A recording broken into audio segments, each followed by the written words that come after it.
Boa noite, senhoras e senhores. Bem-vindos a mais um Papão Podcast. Estou aqui com o Aruni, estou Opa! com o Lucas e eu, Belezura. Lucas Artigas. E estamos no episódio 2 do podcast. O tema de hoje é o que nós podemos fazer para nos tornarmos mais sábios ao longo do tempo ao invés de ignorantes. E agora a gente pode começar contando o porquê que a gente pensou nesse tema, né? E aí, vocês querem contar o que acabou de acontecer? Cara, a gente tem a...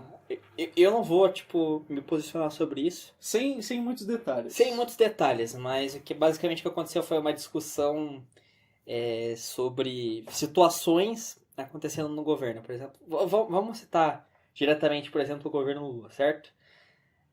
Que ele teve aquela parada de todos os escândalos de corrupção que tiveram, roubo de dinheiro, desvio de verba, essas paradas assim.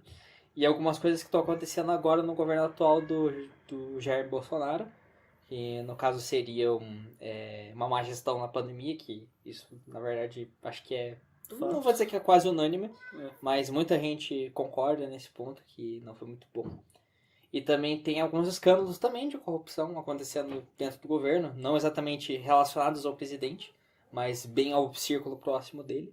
Sem contar ele não se manifestar a favor da Ucrânia assim que estourou a guerra, ou também não ter cumprido várias das promessas que ele fez e, além do mais, ter feito exatamente o contrário do que ele disse que ia fazer. Então, vários pontos contra, e seja o Lula ou o Bolsonaro, né? A gente está aqui só tentando deixar nossa opinião o mais realista possível. Sim, e o que acontece basicamente é, às vezes, a ponderação para um dos lados, né? O famoso passar pano para ambos, né? Que acho importante a gente entender os erros dos dois e poder julgar da forma que puder. A gente sabe que talvez existam alguns pontos positivos de um lado ou de outro, mas a gente não pode justificar um pelo outro. Que geralmente é o que acontece, por exemplo, não, é que o Lula fez cagada pra caralho lá e o Bolsonaro agora ele não tem culpa disso só porque o Lula cagou no BD.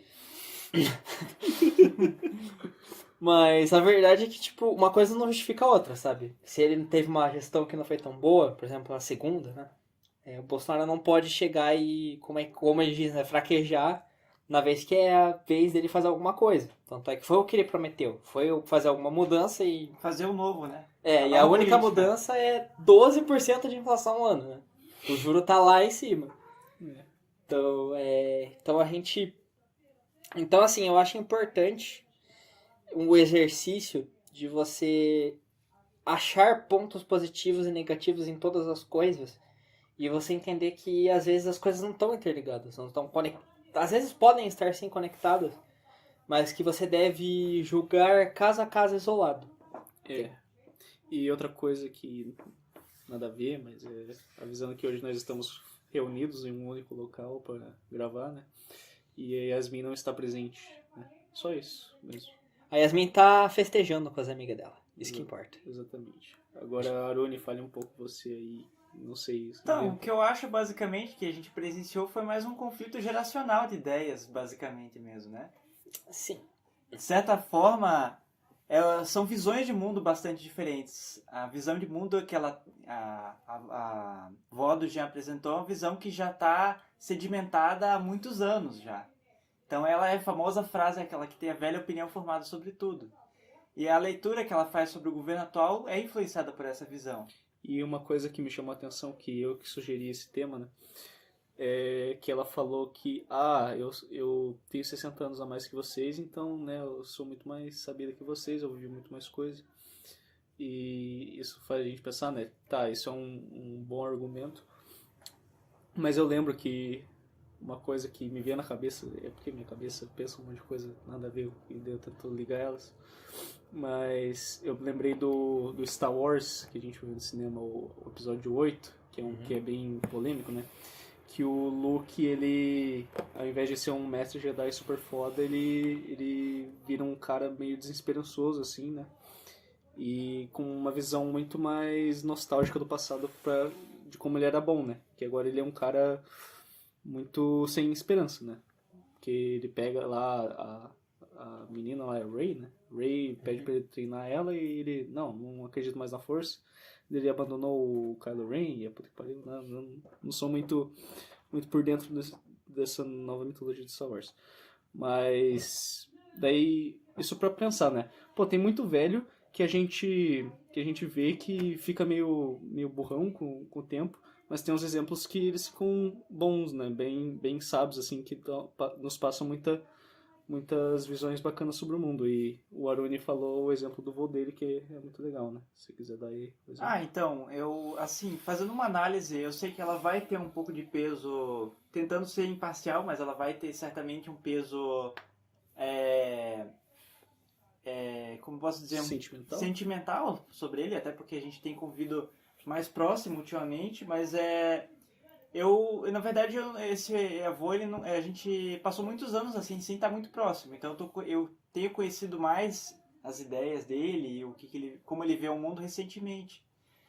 E assim, fiquei até de certa forma impressionado, assim, pelas coisas que ele me contou, de experiências dele e visões de mundo dele, que eu percebo que ele está sempre buscando, por mais sendo idoso, ele não se acomoda sempre com as mesmas ideias. Ele está sempre tentando se aperfeiçoar e evoluir como ser humano nas concepções, sabe?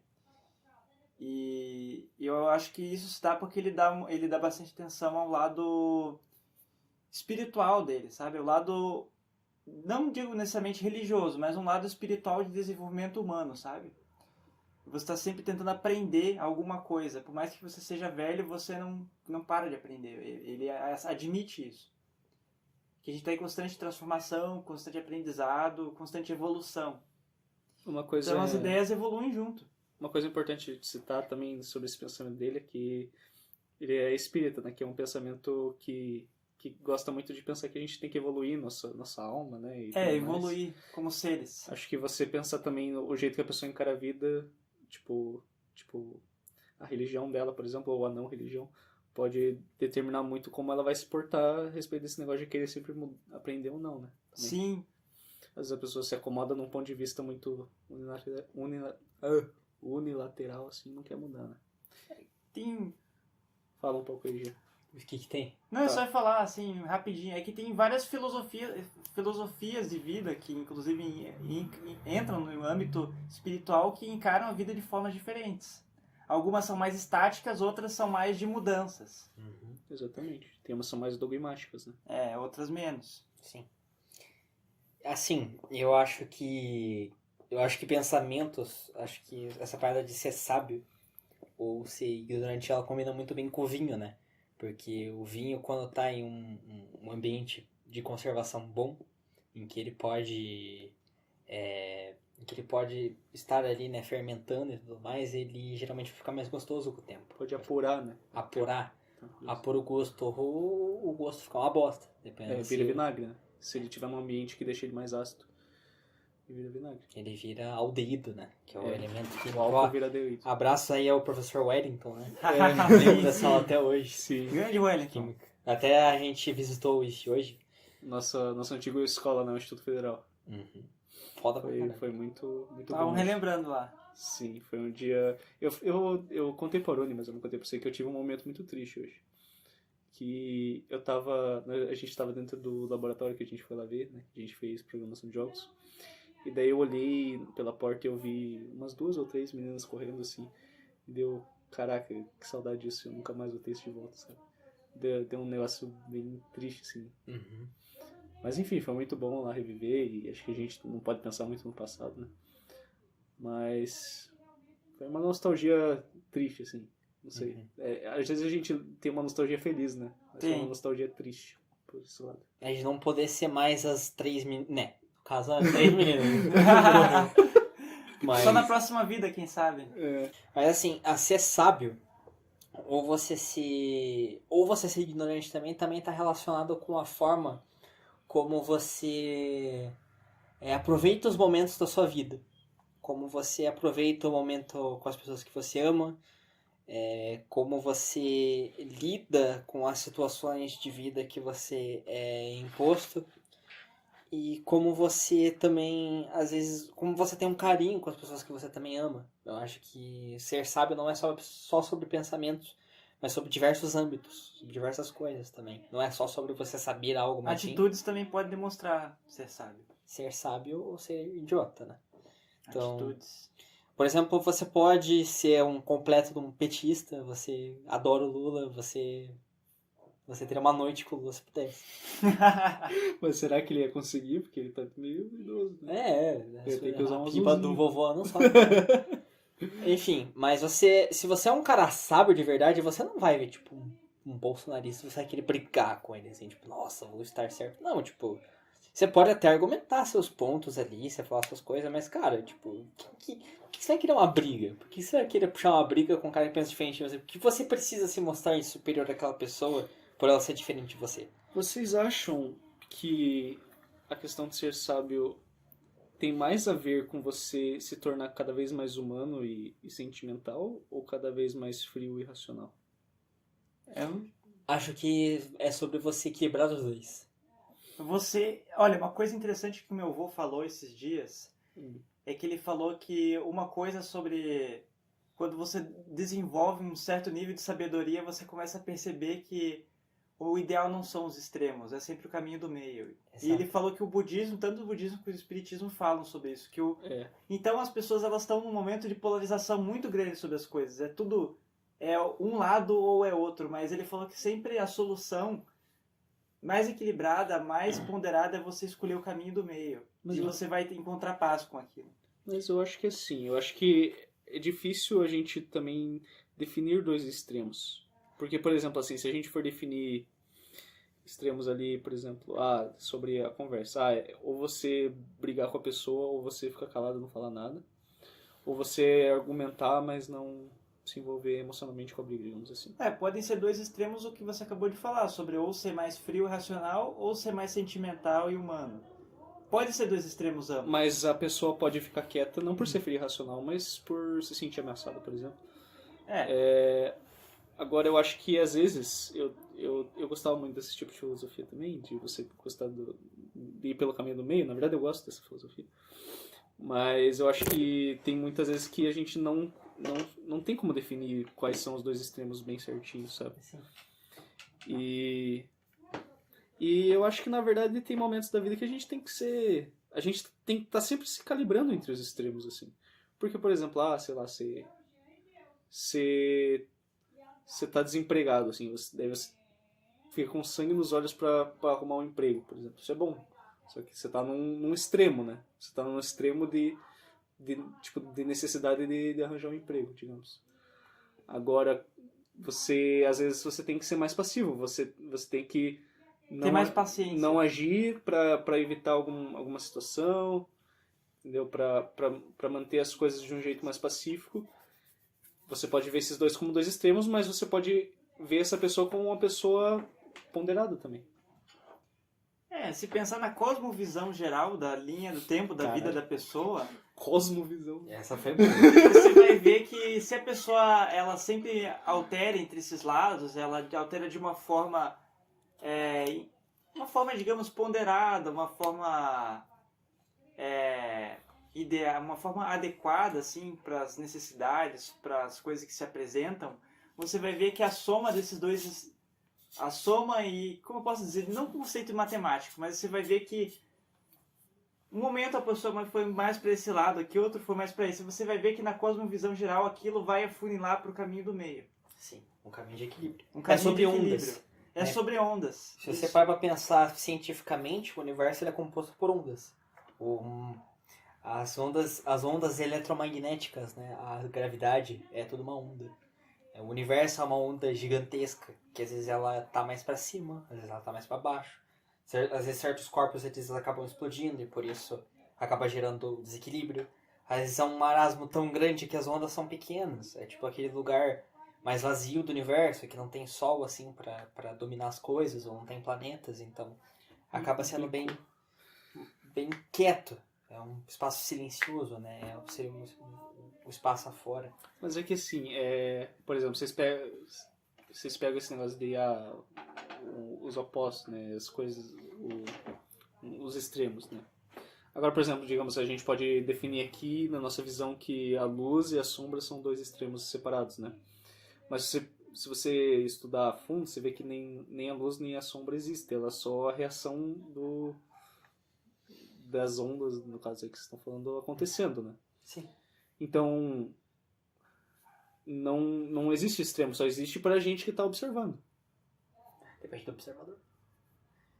Enquanto tiver um observador, vão haver extremos, né? Vão haver coisas. Já chega no ponto sobre relatividade. Exato.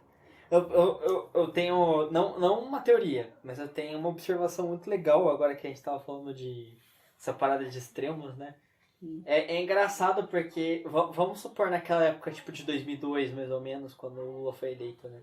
Existia muito menos polarização política naquela época. Eu lembro. Será? Sim, tipo, muita gente votou no... Tipo Ah, assim, não era aquela coisa ácida, tipo, nossa, vamos tua se própria matar. avó, que é hoje em dia super Bolsonaro, ela votou no Lula. Foi gente Mas pra ele caralho. perdeu muitas vezes. quê? Ele foi Foi na terceira. Assistiu. Não, o cara foi... Foi na terceira? Foi na terceira. né? O cara Mas, foi pô, bravo. perdeu 2 vezes. O cara ficou 8 anos na seca. Cara, eu vou falar uma coisa bem louca pra você. Se o Lula for eleito e o governo Lula for uma bosta, você pode anotar que o Ciro vai ser o próximo presidente. Sim. Cara, sei Se lá. meta em dívida o mais rápido possível, porque esse homem vai tirar só uma deve especial. Mas eu acho que vai tender exatamente pro centro, né? Se, por exemplo, vamos supor, tudo do Bolsonaro deu errado e tudo do Lula deu errado. Tipo, o Bolsonaro não vai ganhar força, mas tipo, a galera vai falar, não, porra, vamos pensar, né? Não sei se vai dar tempo de pensar. Mas eu acho que, por exemplo, assim, um extremo, outros 2 extremos é, por exemplo, você ser muito focado na sua vida em lazer e prazer, e o outro é em produtividade e ordem, digamos assim, né? E eu acho que se o governo fosse mais focado em produtividade, no caso de, tipo, aprovar leis eficientes, combater, sei lá, problemas de saúde, educação, fome, segurança, eu acho que naturalmente você seguindo esse percurso de você botar uma certa linha nas coisas, não disciplina e ordem no sentido da ditadura, de censura e tal, né? Mas uma eficiência, né? Você buscar eficiência nos recursos, eficiência nos trabalhos, você naturalmente chega num equilíbrio através de um extremo, entendeu? Uhum. E aí? Eu acho que os orientais adotaram uma técnica assim. Não todos, mas eu creio o Japão principalmente. É que assim, né? Existem efeitos colaterais pra tudo que você faz, né? E essa parada, tipo... Essa parada de, tipo, você resolver problemas, ainda mais, por exemplo, no Brasil, existem muita... É porque, assim, as coisas no Brasil... Não vou falar, tipo, só do Brasil, porque seria até hipócrita falar isso. Mas eu acho que, no geral, no nosso contexto, existem muitas variáveis que acabam puxando os problemas.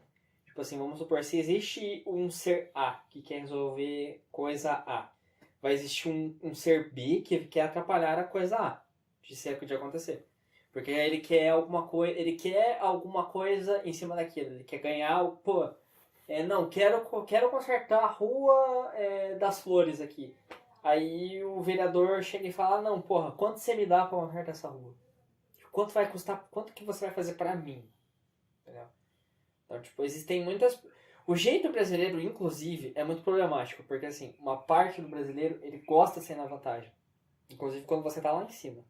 E se foi criada uma cultura, uma cultura dentro do nosso sistema político brasileiro, que é essa parada de você ganhar comissão por fazer tal coisa. Cara, tipo, o negócio tem que ser feito e não tem que ter lados ganhando. O negócio tem que ser feito. É a obrigação do político fazer, não é Exato, um negócio a mais. Então, essa questão de, no âmbito individual ou geral, né? A questão é a mentalidade. Aí, no caso, é a mentalidade do individual contra o público, né? Então, é outro combate de extremos. E daí o ideal seria, o cara pensa no público, mas de vez em quando ele pensa nele, um pouquinho, e rouba um pouquinho. Sei lá. O cara bota o nome da rua com o nome dele, tipo... Mas, assim, eu acho que já é feito demais no individual. O público é sempre deixado de segundo plano no nosso país. com toda certeza. Tipo, raras às vezes assim a gente recebe alguma coisa que, nossa, realmente ela é 100% limpa pra gente. Na real, 100% limpa acho que nunca. Então, tipo, sempre tem alguma variável que tira o centro do seu alicerce, que acaba indo pra algum lado, algum extremo. Tipo, o extremo de dar errado, ou o extremo de estar completamente, tipo, adulterado alguma coisa. Sabe um jeito de tornar as relações individuais, o lucro das relações individuais favorável às relações públicas, causando interdependência das relações. Caralho. Nossa! Tô bravo? Porque, por exemplo, assim, tem os 3 poderes, por exemplo, né, que a gente tava falando. Aham. Caralho, agora eu fui didático, né? Eu tenho que achar uma maneira de explicar aqui. Mas, tipo assim, você... Por exemplo, o cara é um capitalista puro, assim. O cara só pensa nele mesmo, o cara quer lucro e foda-se o mundo. Só que pra você ter lucro no capitalismo, você tem que gerar valor de alguma maneira. Seja... Claro que você pode também fuder a vida das pessoas, mas você tem que gerar um produto ou um serviço pra você vender e as pessoas consumirem. E daí, o que faz isso ser bom para a sociedade? Você ter concorrências ou serviços de nivelação para que sempre tenham outras opções e eles estejam sempre competindo entre si para gerar um produto que seja show de bola. Outro exemplo que a gente tinha conversado lá quando eu estava esperando o dia, da limpeza lá. Por exemplo, você confia que chega comida na tua mesa, que você vai comer e você não vai morrer. Como é que você confia assim de graça? Porque você sabe que tem um órgão que fiscaliza que vai estar suave para você comer. Só que não é uma confiança que você tem, é uma confiança baseada em desconfiança. Né? Isso. Porque você sabe que tem um cara que está fiscalizando e vai estar suave para você, entendeu? Você cria os mecanismos para confiar desconfiando. Exatamente. Exatamente. Por isso que existe contrato entre empresas, entendeu? Ah, eu vou Todo mundo confiar, seria tudo de boca. Confia que eu vou pagar contrato. 50% dos meus lucros pra você, confia. Não, vamos assinar e se não pagar, você vai se fuder. Entendeu?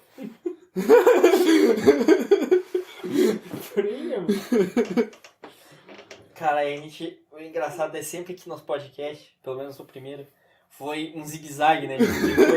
Mas que tá tudo ali, Tá é tudo uma árvore, jogado. tá junto. Não foi, tipo, não saiu de equilíbrio e economia e opiniões de idosos, por exemplo, pra uma receita de bolo. Então aí. Tá perto, já tá em comida. Mas, assim, eu acho que em geral, o que a gente quis passar aqui, que eu acho que é um exercício bom pra todas as pessoas, é você ser ponderável nas coisas que você faz. Tipo, não seja extremo nas coisas. Tipo, sempre tente achar um equilíbrio. Tenta pensar que aquele teu parente que é complicado, ele tem... Tenta entender... Assim, Ele não tem uma doença mental. Não, doente, né? Tenta entender qual que é o contexto. Por que ele pensa assim. Tenta achar, assim... Ignora qualquer opinião política dele. Ele fala, me conta a sua história, tio José. E ele vai contar a história, se quiser, pega um canetinho, anota. Anota a história do tio José e veja aonde que foi o ponto que fez esse homem pensar desse jeito. Porque a história é muito importante. A história é aquela coisa que faz a gente entender o presente. Porque certas coisas acontecem. Porque é tudo caos, é tudo entropia. Então ela tem que sair de alguma coisa, de uma ordem para ir para um caos com várias variáveis, várias coisas. E às vezes uma coisa tão pequenininha que tem uma pessoa hoje em dia é causada por uma coisa lá do passado. Então é importante você entender por que ela pensa assim. E você entendendo por que ela pensa assim, você pode pegar no passado dela e usar isso como argumento. Numa discussão. Isso pode fazer até a pessoa se convencer. Ou também pode fazer você entender. Você, tipo, falar, não, porra, o cara, sei lá, viveu... Sei lá, o cara era rico na ditadura, então ele vai defender a ditadura porque ele tava de boa. Mas, tipo, quem é pobre pra caralho, quem, tipo, não gostava... não, porra, putz, perdi uns 2 tios teus lá, eles foram macetados lá no ônibus, mas tá de boa. Tipo, que isso? Rapaz, a ditadura... Bem nada disso daí. Mas acho importante você entender esses conceitos. esse contexto desse pensamento para você poder entender melhor, você procurar uma clarividência nessas coisas. Então, busque conhecimento, só isso.